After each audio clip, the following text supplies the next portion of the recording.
A Retrospect, Chapter 5, Life in London. I must not now attempt to detail the ways in which the Lord was pleased, often to my surprise, as well as to my delight, to help me from time to time. I soon found that it was not possible to live quite as economically in London as in Hull.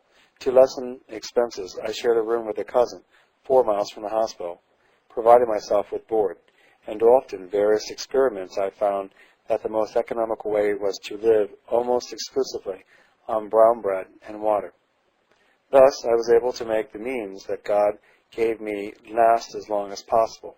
Some of my expenses I could not diminish, but my board was largely within my own control. A large 2-penny loaf of brown bread, purchased daily on my long walk from the hospital, furnished me with supper and breakfast, and on that diet, with a few apples for lunch, I managed to walk 8 or 9 miles a day, besides being a good deal on foot while attending the practice of the hospital and the medical school.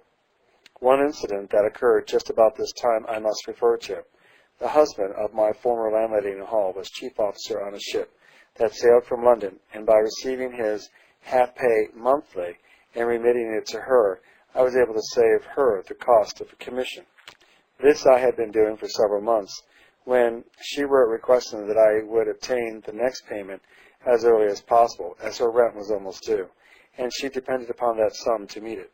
The request came at an inconvenient time.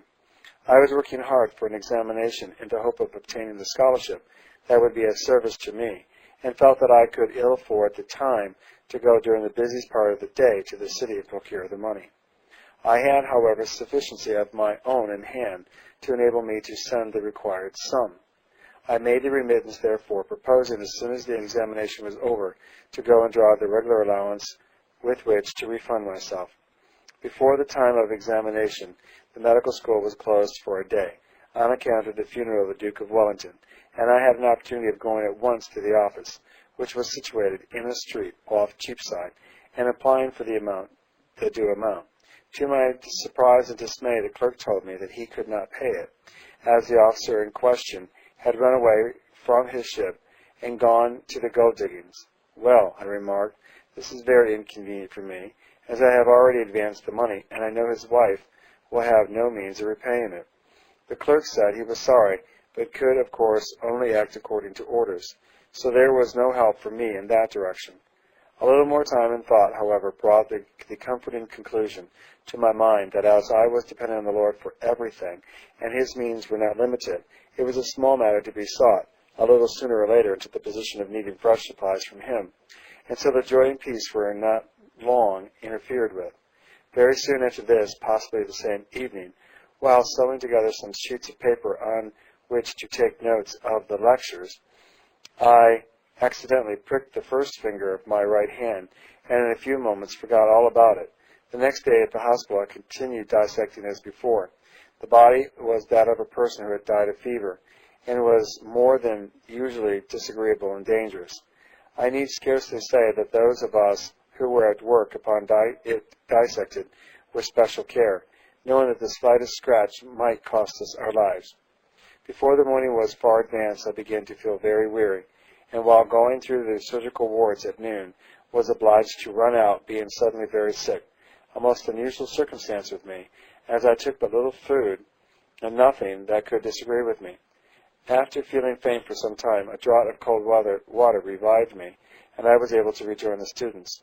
I became more and more unwell, however, and near the afternoon lecture on surgery was over, found it impossible to hold the pencil and continue taking notes.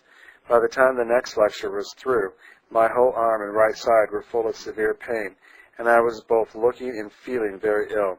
Finding that I could not resume work, I went into the dissecting room to bind up the portion I was engaged upon and put away my apparatus, and said to the demonstrator, who was a very skillful surgeon, "I cannot think what has overcome me," describing the symptoms.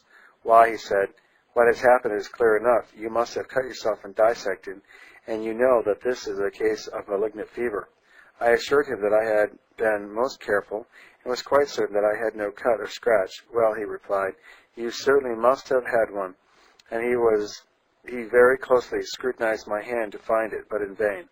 All at once it occurred to me that I had pricked my finger the night before, and I asked him if it were possible that a prick from a needle at that time could have been still unclosed. His opinion was that this was probably the cause of my trouble, and he advised me to get a hansom, drive home as fast as I could, and arrange my affairs forthwith. For, he said, you are a dead man. My first thought was one of sorrow that I could not go to China, but very soon came the feeling, unless I am greatly mistaken, I have work to do in China and shall not die.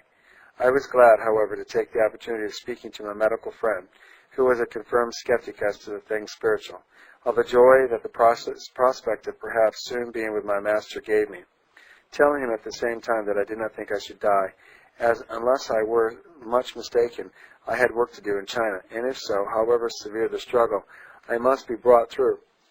This is all very well, he answered, but you get a hansom and drive home as fast as you can. You have no time to lose, for you will soon be incapable of winding up your affairs.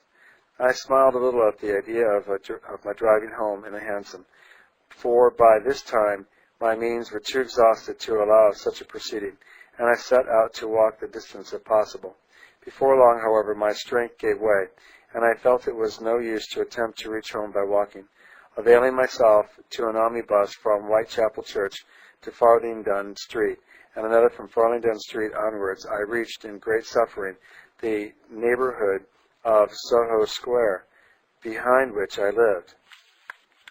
On going into the house, I got some hot water from the servant, and charging her very earnestly, literally as a dying man, to accept eternal life as the gift of God through Jesus Christ, I bathed my head and lanced the finger, hoping to let out some of the poisoned blood. The pain was very severe. I fainted away, and was for some time unconscious, so long that, when I came to myself, I found that I had been carried to bed. An uncle of mine who lived near at hand had come in and sent for his own medical man, an assistant surgeon, at the Westminster Hospital. I assured my uncle that medical help would be of no service to me, and that I did not wish to go to the expense involved. He, however, quieted me on this score, saying that he had sent for his own doctor and that the bill would be charged to himself. When the surgeon came and learned all the particulars, he said, well, if you have been living moderately, you may pull through. But if you have been going on in beer and that sort of thing, there is no manner of chance for you. I thought that if sober living was to do anything, few could have a better chance, as little but bread and water had been my diet for a good while past. I told him I have lived ambitiously and found that it helped me to study. But now, he said, you must keep up your strength, for there will be a pretty hard struggle. And he ordered me a bottle of port wine every day and as many chops as I could consume. Again I smiled inwardly, having no means for the purchase of such luxuries. This difficulty, however, was also met by my kind uncle, who sent me at once all that was needed. I was much concerned, and notwithstanding the agony I suffered, that my dear parents should not be made acquainted with my state.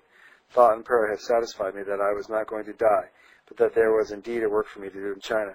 If my dear parents should come up and find me in this bad condition, I must lose the opportunity of seeing how God was going to work for me, now that my money had almost come to an end. So after prayer for guidance, I obtained a promise from my uncle and cousin not to write to my parents, but to leave me to communicate with them myself. I felt it was a very distinct answer to prayer when they gave me this promise, and I took care to defer all communication with them myself until the crisis had passed and the worst of the attack was over. At home, they knew that I was working hard for an examination and did not wonder at my silence. Days and nights of suffering passed slowly, but at length, after several weeks, I was sufficiently restored to leave my room, and then I learned that 2 men, though not from the London hospital, who had had dissection wounds at the same time as myself, had both succumbed, while I was spared in answer to prayer to work for God in China.